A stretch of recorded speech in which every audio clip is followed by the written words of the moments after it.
Vamos compartilhar uma palavra, irmãos? Pega a sua Bíblia aí. Vamos ler Juízes, livro de Juízes, capítulo 8, o versículo 4. Que diz assim: E como Gideão veio ao Jordão, passou com os 300 homens que estavam com ele, já cansados, mas ainda perseguindo. Cansados, mas ainda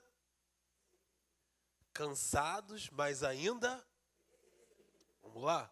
Bons, quando a gente vai ler o livro de Juízes, a gente vai entender que era um período em que os filhos de Israel, o povo de Deus, está entrando na terra que Deus havia prometido, depois daquele período, de 40 anos no deserto, onde os murmuradores morreram e Deus separou aquela geração de Josué e Calebe que iriam entrar na terra da promessa. Eles estão entrando na terra da promessa, eles estão conquistando territórios, e esses territórios eles eram conquistados aos poucos, às vezes cidade por cidade, desafio por desafio, mas o Senhor estava cumprindo a promessa que ele havia feito.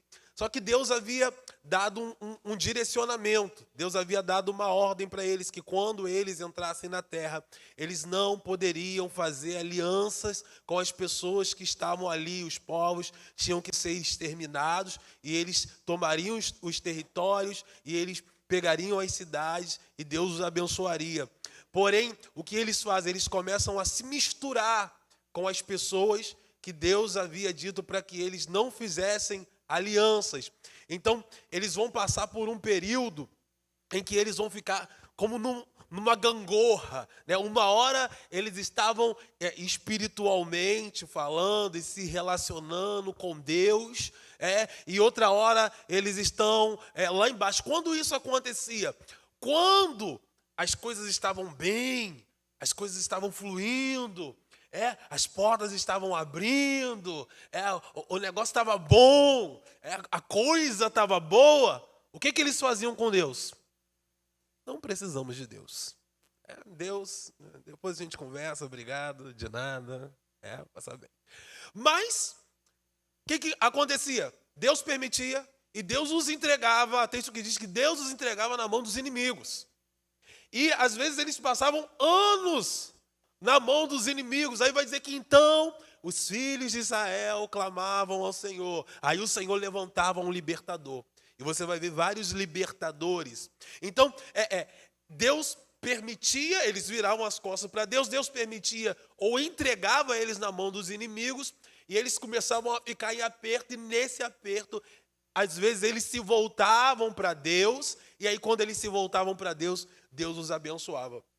Isso vai acontecer várias vezes no livro de Juízes. Isso está acontecendo no contexto do texto que a gente leu aqui. Vai dizer que os midianitas estavam oprimindo o povo de Israel. Eles oprimiam, no tempo de Gideão, eles oprimiam. E eles ficaram 7 anos, durante 7 anos.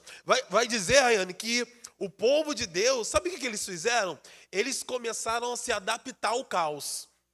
Eles viam a situação ruim e ao invés de se voltar para Deus, ao invés de buscar a Deus, ao invés de tomar a iniciativa, não. Eles fizeram covas, cavaram covas, eles iam para as cavernas. Quando vinham os inimigos, o que eles faziam? Se escondiam, deixavam o inimigo destruir tudo. A Bíblia vai dizer, se você ver nos capítulos anteriores, que eles semeavam, mas eles não colhiam, porque eles semeavam, e quando era perto da colheita, vinham os povos inimigos, vinham os midianitas e destruíam tudo. E eles se escondiam, deixavam a destruição acontecer, e depois eles saíam e tentavam continuar a vida deles. Mas tinha um homem no meio deles que tinha uma bendita insatisfação.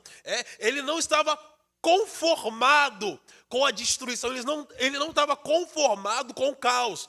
Esse era Gideão, porque Gideão, ele ficava trabalhando, produzindo, malhando o trigo no lagar, arrumando estratégia, tentando fazer alguma coisa para não se adaptar ao caos. Vai dizer que nesse período de 7 anos, os filhos de Israel, então os filhos de Israel clamaram ao Senhor. Ainda esperaram 7 anos ainda. Então os filhos de Israel clamaram ao Senhor. E vai dizer que quando eles clamam ao Senhor, Deus levanta um profeta. O profeta entrega uma mensagem para eles de arrependimento, lembrando a eles o que Deus havia dito. E logo depois que esse profeta entrega uma mensagem para ele, vai dizer que Deus envia o anjo. E está Gideão malhando trigo no lagar. Está Gideão trabalhando e o anjo do Senhor vai aparecer a Gideão para levantar Gideão como um libertador naqueles dias. Eu quero observar o seguinte aqui, que parece que o caos está operando, imperando de forma terrível. Parece que as coisas, nada está fluindo, nada está acontecendo. O inimigo estava destruindo tudo, até que os filhos de Israel clamaram ao Senhor. Sabe o que a gente observa aqui, irmãos? Que eles clamam e eles se arrependem. Quando eles clamam e eles se arrependem, parece que uma chave vira. Quando eles clamam e quando eles se arrependem, parece que naquele ambiente de trevas, um interruptor, uma tomada é ligada e algo vem à luz. Então, foi o que acionou aquele interruptor? O que ligou aquela tomada? O que fez aquela chave virar? Quando os filhos de Israel clamaram e se arrependeram. E aí eu entendo o seguinte: adiar, cancelar a intercessão, cancelar a oração, cancelar o clamor, adiar o arrependimento, deixa para se arrepender outro dia, deixa para orar depois, deixa para clamar depois. Quando eu cancelo a oração, quando eu cancelo o arrependimento, eu prolongo o cativeiro. Quando eu cancelo o meu concerto com Deus, outro dia eu me posiciono.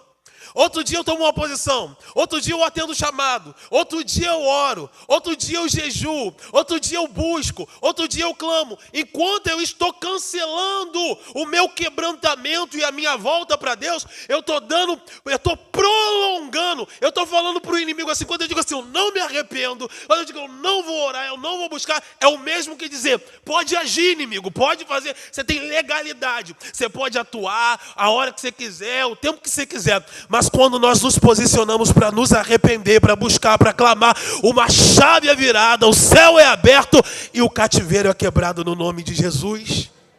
Irmãos, eu quero declarar no nome de Jesus para você nessa manhã, não importa se é de manhã, se é de tarde, se é de noite, se é de madrugada, se é escola dominical, se é culto de... Não importa, não perca a oportunidade de se derramar diante do Senhor.